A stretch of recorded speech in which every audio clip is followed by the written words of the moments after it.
ये मांझिया मरक विजन तान फरक रुक वेंदी आन। हिते वेठल मुंहिंजा जेके मोहतरम दोस्त आहिनि उन्हनि जो आउं थोराईंदो आहियां। जेको वर्कर कन्वेंशन हूंदो, जीअं साईं मुनीर साहब ॻाल्हि कई त ही हिकिड़ी घर जी ॻाल्हि हूंदी आहे ऐं हिननि असांखे इहा इज़त ॾिनी आहे जो उताक ते विहारण बजाए जहिड़ो असांखे घर कोठे आया आहिनि। सो हुननि जी वॾियूं महिरबानियूं। आऊं हिकु पंहिंजे हिसाब सां नंढिड़ो कारकुन रहियो आहियां ऐं ख़ासि तौर स्टडी सर्किल असीं हलाईंदा हुआसीं साईं डॉक्टर मीरालम सां गॾिजी करे। त उन दौरान असांजो जेको फोकस रहियो हो उहो हो कारकुन जी तरबियत। हिकिड़ो स्टडी सर्किल हुनजो हिकिड़ो कोर्स असीं तय कंदा हुआसीं त जेको असां वटि नओं कारकुन अचे थो त हुनखे सभ खां पहिरीं छा पढ़ाइजे, उनजो शौक़ु कीअं वधाइजे, मुताले ॾांहुं कीअं वठी अचिजे ऐं पोइ हू आस्ते आस्ते हिकिड़ो सियासी मुतालो करे ईंदो। साईं जीएम सैयद जा जेके फिक्री कारकुन रहिया आहिनि, हुनजे मकतबे फिकर जा माण्हू या जेके माना रोशन ख़्याल जेके असांजूं सियासी तंज़ीमूं तहरीकूं उन्हनि जा कारकुन ऐं जेके वफ़ाक़ परस्त साॼी धुर जूं पार्टियूं, उन्हनि में फ़र्क़ु इहो तइलीम तरबियत हूंदो।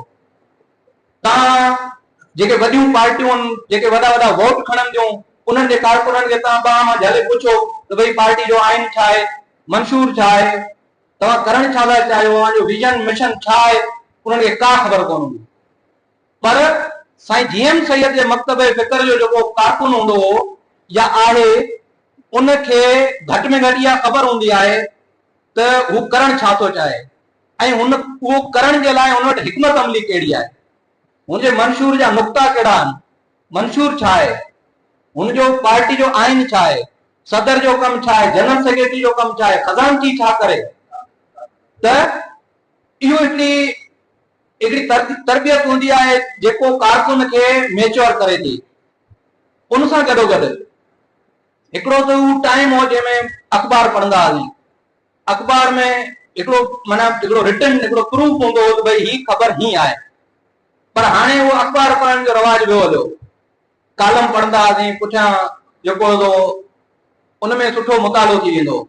हाणे असां वटि मुताले जो जेको हिन वक़्त जो जेको कारकुन आहे, उन वटि राब्ते जो वॾे में वॾो ज़रियो उहो बि मोबाइल फोन आहे, सोशल मीडिया आहे। उन ताईं उनखे ग़ैर तस्दीक थियल ख़बरूं मिलनि थियूं। हिकिड़ी ख़बर पढ़े थो, वरी थोरी देर खां पोइ अचे थी वाह ही ख़बर कूड़ी हुई, वरी हू आङुर हले थो, उन खां उनजा गॾोगॾु जेके हू ख़बर सां गॾु उन ख़बर सां लाॻापियल जज़्बात बि आङुर खां मथे हलिया वञनि। वरी नई ख़बर हेठि चर्चो अची वियो, वरी उनते खिलण लॻी वियो, वरी अॻियां ख़बर अची वई, मरण वारी रोअण शुरू थी वियो। त ही सोशल मीडिया कोई मुताले जी जाइ न आहे, का ख़ासि तरबियत नथी करे जीअं अख़बार कंदी हुई। ऐं साईं ज़ैन शाह साहब या हितां जेके असांजा जेके डिस्ट्रिक्ट जा जेके उहिदेदार आहिनि, उन्हनि खे इहो अर्ज़ु कंदुसि त स्टडी सर्किल लाज़मी हलायो। असांजे कारकुन खे घटि में घटि इहा ख़बर त हुजे त हू करण छा थो चाहे ऐं उहो कंदो कीअं, हुनजो तरीक़ेकार छा हूंदो, हिकमत अमली छा हूंदो ऐं हुन में ऐं ॿियनि रवाजी पार्टियुनि में फ़र्क़ु कहिड़ो आहे। त हिकिड़ो त इहो तरबियत वारो कमु जेकॾहिं तव्हां खणंदो त असीं खणी तव्हांजी पार्टी जा कारकुन न आहियूं, पर असीं ज़रूरु गॾु वेंदासीं, असीं पाण सिखण जी कोशिशि कंदासीं। अच्छा, उन खां सवाइ हिकिड़ा के अख़लाक़ी हिकिड़ा ज़ाब्ता हूंदा आहिनि। भई असां सां गॾु माण्हू छो नथो हले, भई माण्हू असां सां गॾु छो हले। असांजे कारकुन कॾहिं कंहिंखे माना को ख़त बि पढ़ी ॾिनो आहे, को कोड़ो चवे थो बाबा ही मूंखे चिठी पढ़े ॾे, असांजो कारकुन उहो बि कोन थो करे। हिकिड़ो वक़्तु हूंदो हो, असांजा जेके उस्ताद हूंदा हुआ डॉक्टर मीरालम साहब जहिड़ा, उहे असांखे चवंदा हुआ बाबा केबिन ते न वियो, होटलनि ते न वियो, या जेको पार्टी जी मीटिंग जे अंदरि सिगरेट न पियो, पार्टी जी मीटिंग जे अंदरि मीटिंग दौरान सोपारी न खायो। स्टडी सर्किल जी गॾिजाणी आहे त उनमें किताब ॾिबा हुआ, वठिबा हुआ। उन किताब ते बाबा तूं ॻाल्हाए ही छा पढ़ी आहे, भई फलाणो किताब, भई हिन ते तनक़ीद कर, हिन ते तबसरो कर, हिन जूं जेके पॉजिटिव पॉइंटूं ॿुधाए, हिन जूं नेगेटिव पॉइंटूं ॿुधाए। माना उन किताब खे जहिड़ो उन मीटिंग में वरी ॿीहर वरजाइणो पवंदो। त इन क़िस्म जूं जेके पॉज़िटिव शयूं आहिनि उहे असीं चाहियूं था उहे कारकुन वटि अचनि। ऐं कारकुन जो लिबास सां वठी अख़लाक सां वठी हिकिड़ो चवंदा आहिनि बाबा ही मुंहिंजी ज़ाती ज़िंदगी आहे। बसि ज़ाती ज़िंदगी माण्हू जी कीअं थी सघे? माण्हू त हिकिड़ो समाजी जानवर आहे। हू जेकॾहिं हिकिड़ो एज़ अ उस्ताद स्कूल में जेकॾहिं खणी सिगरेट न पियां, शहर में अची वियुसि कंहिं दुकान ते वेठो आहियां सिगरेट पींदुसि, छा उते मुंहिंजो शागिर्द कोन मटंदो या उतां को ॿियो मींदड़ माण्हू कोन ॾिसंदो? उहो मुतासिर कोन थींदो। असांजा जेके बि अमल आहिनि उहे समाजी आहिनि। असांजा कम समाज सां लाॻापियल आहिनि। असीं सभु जा सभु असांजा तरीक़ा, असांजूं ॿोलियूं, असांजा लहजा रवैया समाज ते सिधो असर कंदा, असर अंदाज़ कंदा, असांजे ॿारनि ते असर कंदा, असांजे वेंदड़ वातावरण ते असर कंदा। जाम बाग़ी ॿारनि जो हीउ स्टाइल थो करे मूंखे बि करणो आहे, असीं सभु कंदासीं। ऐं मुंहिंजो सौट बि आहे तो साईं शाह अब्दुल लतीफ़ भिताई खे अहिड़ो तलफ़ुज़ सुठो पढ़ंदो आहे जो आऊं हिकिड़ो थरियो थी करे जेकॾहिं सुठी सिंधी ॿोली ॻाल्हाए थो सघां त हुन में वॾो किरदारु आहे पंहिंजे सौट ॼाम जो।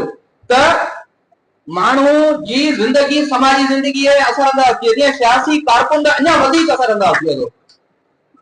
हुनजो कमु, हुनजो ॻाल्हाइण हिकिड़ो वक़्तु हूंदो ढोरे नारे में मीर हसन आरी सर, गुलाम हुसैन आरी सर, मियां गुल मुनीर वलारी तकरीरूं कंदा स्टेज ते। असांखे बि को थींदो यार असीं बि कॾहिं ॻाल्हाईंदासीं, असीं बि तकरीरूं कंदासीं। त हिकिड़ो माण्हू उनजी का बि ज़ाती ज़िंदगी कोन्हे। हिकिड़ो पढ़ियो लिखियो माण्हू कॾहिं बि इन क़िस्म जी गार न ॾे त ही मुंहिंजी ज़ाती ज़िंदगी आहे, पियो करियां। सो असांजे कारकुन जी तरबियत ऐं हुनजा रवैया, हुनजा अख़लाक, हुनजो उथण वेहण थोरो ॿियनि खां अलॻि थियल हुजे त जीअं असीं मुआशिरे में जॾहिं माण्हुनि वटि वञूं था त माण्हू असां में का शइ ॾिसी क़बूल कनि। सो इन क़िस्म जूं के पॉज़िटिव शयूं उहे अचणु घुरिजनि। उन खां सवाइ असांजो कारकुन जेको आहे कुझु कारकुन अहिड़ा बि आहिनि जेके माना उन्हनि जी ख़बर ई कोन थी पए। हिकु ई वक़्त ते हू हिते मिसाल तौर आऊं जेको अली रज़ा खे ख़ुशि करण लाइ हिते बि अची वियुसि, हिन पार्टी में मेंबर थी वियुसि, वरी हुन पार्टी जो सदो थियो, वरी गुल वज़ीर मूंखे हुन में वठी वियो, वरी हुन में मां वञो। त ईअं असांजे कारकुननि जा टोल खुले हूंदा आहिनि। इन करे ॿिया जेके दोस्त उहे उन ते एतमाद कोन कंदा आहिनि। यार आऊं गुल वज़ीर जे पुठियां कीअं वञा? गुल वज़ीर पाण त फलाणनि जे पुठियां पियो वञे, मूंखे वरी फलाणनि तां वठी थो वञे। दावत पियो ॾे हिकिड़ी पार्टी जी ऐं हू पाण वेठो ॿी पार्टी में, ऐं ॿी पार्टी वारा हुनखे लॻा पिया अॼु सुबुह में ओॾां थी सघे वञे थो। सो कारकुन जी तरबियत सां गॾोगॾु हुनजो जेको पुख़्तो थी बीहण बि हिकिड़ो लाज़िम अमर आहे। न त माण्हू छो एतमाद कंदा? हिकिड़ा आम मिसकिन माण्हू वेचारा पंहिंजो राज सां फिटाए अची जेको मियां गुल मुनीर वलारी ते एतमाद करे उनजे पुठियां लॻंदा। मियां गुल मुनीर ते एॾी टोल खुले ते रखियो, वरी वञे हलियो ॿी पार्टी में या उन्हनि सां वेठो निभाए। त इन क़िस्म जूं जेके शयूं आहिनि उहे कारकुननि मां दूर थियणु खपनि। कारकुन पुख़्तो थी बीहणु खपे, कारकुन तरबियत याफ़्ता हुजणु घुरिजे, कारकुन जी जेका मुतालो हुजे, ऐं कारकुन समाजी तौर ते इलाइक़े जे हालतुनि खां आगाह हुजण सां गॾोगॾु आलमी सियासत ऐं आलमी जेके लाचारा अचनि था उन्हनि खां उहो भली भली वाक़ुफ़ हुजणु घुरिजे। सो इहे कुझु शयूं हुयूं। ऐं आऊं वरी बि जेको शुक्रगुज़ार आहियां हितां जी मक़ामी क़यादत जो, जंहिं मूंखे पंहिंजो सम्झी उन्हनि जेको दावत ॾिनी ऐं मौक़ो ॾिनो।